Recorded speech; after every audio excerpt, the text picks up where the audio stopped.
जो चुनावों का सीक्वेंस आ रहा है, चाहे वो हरियाणा का चुनाव हो, महाराष्ट्र का चुनाव हो, दिल्ली का चुनाव हो, मध्य प्रदेश का चुनाव हो, छत्तीसगढ़ का चुनाव हो, आपने देखा किस तरह से पूरे देश में जनता विकास के साथ और भारत के सांस्कृतिक उद्भव के साथ खड़ी हो रही है। और उसी भारत के विकास को रोकने का, उस पहिया को पंचर करने का और उस सांस्कृतिक उद्भव पर बुलडोजर चलाने का काम विपक्ष की वो सारी पार्टियां कर रही हैं जो तथाकथित इंडी गठबंधन के नाम से एकजुट हो गई हैं। तो ये युद्ध जो है, ये लड़ाई जो है, आगामी चुनाव में भी विषय यही रहेगा। विकास, सांस्कृतिक उद्भव, विकास और विरासत दोनों एक तरफ, और एक तरफ गिरोहवाद, परिवार को बचाने का जद्दोजहद, जो जातिगत राजशाही पार्टियां हैं उनके अपने अस्तित्व बचाने की लड़ाई, ये इस तरीके से चलेगा। उसके लिए वो सारे हथकंडे अपनाएंगे, चाहे वो सांप्रदायिक उन्माद का हथकंडा हो, चाहे वो रोहिंग्या का मुद्दा हो, चाहे वो घुसपैठियों को वोटर बनाने का मुद्दा हो, मुस्लिम समाज को भ्रम में डालने का, एक षड्यंत्र के तहत उनको सड़कों पर उतारने का, दंगा और हिंसा भड़काने का एक कुकृत्य विपक्ष करता चला आ रहा है। चाहे वो सीए का आंदोलन देख लीजिए, शाहीन बाग का एनआरसी का आंदोलन देख लीजिए, किसी भी मुद्दे पर झूठ और भ्रम फैला करके सड़कों पर हिंसा फैलाना ये विपक्ष का कुकृत्य है। लेकिन इसमें भी कोई दो राय नहीं है कि औरंगजेब भारत का वो शत्रु है जिसने भारत के लोगों में असंख्य लोगों को अपने बर्बर तरीके से धर्मांतरण करवाया, इस्लाम में परिवर्तित कराया, हमारे सिख गुरुओं का बेरहमी से कत्ल करवाया, हमारे साहबजादों को मरवाया। अरे वो तो अपने पिता, अपने बहन को नहीं छोड़ा, अपने भाई को नहीं छोड़ा।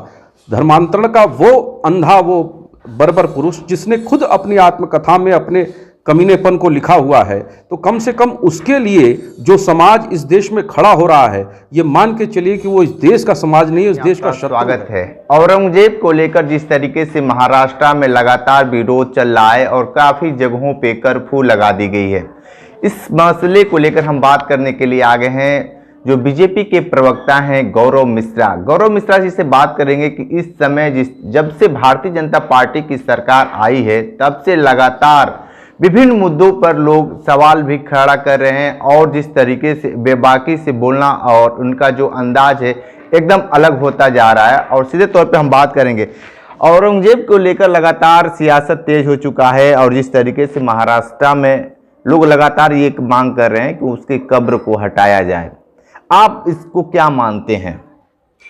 देखिए, औरंगजेब का मुद्दा एक तरह से सांस्कृतिक संघर्ष का मुद्दा है।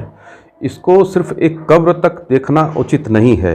जब पिछली सरकारें थीं तो कहीं न कहीं देश का जो बहुसंख्यक समाज है, हिंदू समाज है, उनके मानदंडों को कुचलना, उनके परंपराओं को कुचलना, उनको दबा के रखना, यहाँ तक कि दंगों में एक तरफा कार्रवाई करना, हिंदुओं के ऊपर ही कार्रवाई करना, इस तरह की प्रवृत्ति से ये समाज तंग आ चुका था। और जो भी हमारे सांस्कृतिक धरोहर हैं, उनकी जब ये समाज बात करता था तो उसको बेरहमी से कुचल दिया जाता था। लेकिन आज 2014 के बाद केंद्र में एक ऐसी सरकार आई, और तो महाराष्ट्र में भी भारतीय जनता पार्टी की पूर्ण बहुमत की सरकार है, उसने ऐसे सभी वो विषय उठाने शुरू किए जो हमारे धरोहर थे, जो हमारी सांस्कृतिक धरोहर है, जिससे हमारी पहचान है, उनको ऊपर उठाने की जब बात हुई है तो कहीं न कहीं इसको सांप्रदायिकता का मोड़ देने का काम विपक्षी पार्टियों ने किया है और मुस्लिम समाज को भ्रम में डालने का, एक षड्यंत्र के तहत उनको सड़कों पर उतारने का, दंगा और हिंसा भड़काने का एक कुकृत्य विपक्ष करता चला आ रहा है। चाहे वो सीए का आंदोलन देख लीजिए, शाहीन बाग का एनआरसी का आंदोलन देख लीजिए, किसी भी मुद्दे पर झूठ और भ्रम फैला करके सड़कों पर हिंसा फैलाना ये विपक्ष का कुकृत्य है। लेकिन इसमें भी कोई दो राय नहीं है कि औरंगजेब भारत का वो शत्रु है जिसने भारत के लोगों में असंख्य लोगों को अपने बर्बर तरीके से धर्मांतरण करवाया, इस्लाम में परिवर्तित कराया, हमारे सिख गुरुओं का बेरहमी से कत्ल करवाया, हमारे साहबजादों को मरवाया। अरे वो तो अपने पिता, अपने बहन को नहीं छोड़ा, अपने भाई को नहीं छोड़ा। धर्मांतरण का वो अंधा, वो बर्बर पुरुष जिसने खुद अपनी आत्मकथा में अपने कमीनेपन को लिखा हुआ है, तो कम से कम उसके लिए जो समाज इस देश में खड़ा हो रहा है, ये मान के चलिए कि वो इस देश का समाज नहीं है, इस देश का शत्रु है और वो सांस्कृतिक युद्ध लड़ रहा है। और अब निर्णायक मोड़ पर यह देश है, क्योंकि पूरा विश्व तीसरे विश्व युद्ध के मुहाने पर खड़ा है और दुनिया को अगर कोई शांति का संदेश दे सकता है तो वो भारत का समाज ही है। और भारत के मूल संस्कृति से जो उपजी विधाएं हैं वही विश्व को सुरक्षित रखने में सक्षम है। इसलिए ऐसे मानवता के शत्रुओं को दबाना और कुचलना ही पड़ेगा और ऐसे हत्यारों के सभी चिन्ह को मिटाना पड़ेगा इस देश से। इस देश में छत्रपति शिवाजी महाराज के चिन्ह होने चाहिए, संभाजी महाराज के चिन्ह होने चाहिए, राणा प्रताप जी के चिन्ह होने चाहिए, गुरु तेग बहादुर जी के चिन्ह होने चाहिए। वो जो हमारी नई पीढ़ी को शौर्य, पराक्रम और आध्यात्म से भर दे, ऐसे महापुरुषों की हमें आवश्यकता है। ऐसे महापुरुषों को महिमा मंडन करने वाले वो देश के शत्रु हैं और वो पार्टियां भी देश की शत्रु हैं। वो सिर्फ वोट बैंक की तुच्छ राजनीति के लिए भारत के सांस्कृतिक मानदंड को कुचल रहे हैं। मुझे लगता है कि ये खत्म होना चाहिए, बंद होना चाहिए और इस सांस्कृतिक युद्ध को भारतीय जनता पार्टी नहीं छोड़ेगी, इसको आगे भी लेकर के चलेगी, चाहे वो कोई कालखंड हो।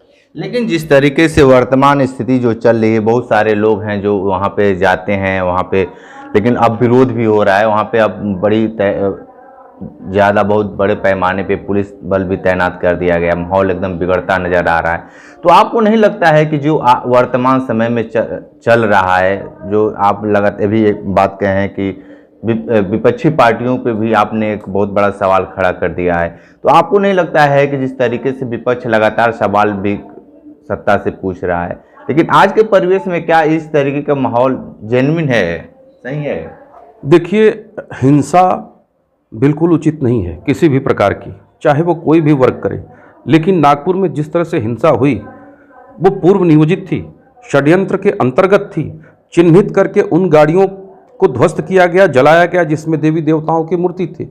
चिन्हित करके उन्हीं दुकानों को जलाया गया जो हिंदुओं की दुकानें थीं और वेल प्लान्ड तरीके से उसी समय पर आक्रमण किया गया जिस समय पे, जो समय उनके लिए, आतताइयों के लिए मुफीद था, अनुकूल था। तो इस तरह के षड्यंत्र देश के सब कोने में किए जा रहे हैं और विपक्षी पार्टियां इसको हवा दे रही हैं, उनके मनोबल को बढ़ा रही हैं। लॉ एंड ऑर्डर की स्थिति, पुलिस चाक चौबंद है, हमारी इंटेलिजेंस भी चाक चौबंद है, सबको ये पता है। लेकिन इस तरह से ये देश चिंगारी, पेट्रोल में केवल एक चिंगारी लग जाए और आग लग जाए, इस तरह के बयान विपक्षी नेताओं ने दिए हैं। और ये नहीं भूलना चाहिए कि वो चाहते हैं कि देश में हिंसा बढ़ के पुलिस कार्रवाई करे और उनकी राजनीतिक की रोटी सिके। लेकिन देश की जनता भी बहुत समझदार है। ये कुछ लोग हैं किसी भी समुदाय में, कुछ चंद लोग हैं जो इस तरह की हरकत कर रहे हैं, लेकिन उनसे निपटने के लिए हमारा कानून और हमारी सैन्य, हमारी पुलिस बल पूरी तरह से सक्षम है और उनके खिलाफ जो कड़ी से कड़ी कार्रवाई हो सकती है वो कड़ी से कड़ी कार्रवाई हो रही है। उनकी आने वाले पुश्तें भी याद करेंगी। अगर इस तरह के दुष्कृत्य कोई भी करता है तो उसको सजा भुगतने के लिए तैयार रहना चाहिए। एक बात बताइए कि जिस तरीके से आज देश भर में जो चल रहा है माहौल, आगामी जो चुनाव होने वाले हैं, चाहे बिहार ले लीजिए चाहे यूपी ले लीजिए, इसका परिणाम क्या होगा? देखिए, जो चुनावों का सीक्वेंस आ रहा है, चाहे वो हरियाणा का चुनाव हो, महाराष्ट्र का चुनाव हो, दिल्ली का चुनाव हो, मध्य प्रदेश का चुनाव हो, छत्तीसगढ़ का चुनाव हो, आपने देखा किस तरह से पूरे देश में जनता विकास के साथ और भारत के सांस्कृतिक उद्भव के साथ खड़ी हो रही है।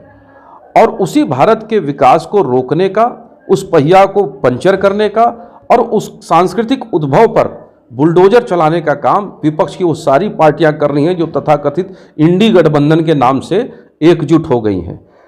तो ये युद्ध जो है, ये लड़ाई जो है, आगामी चुनाव में भी विषय यही रहेगा।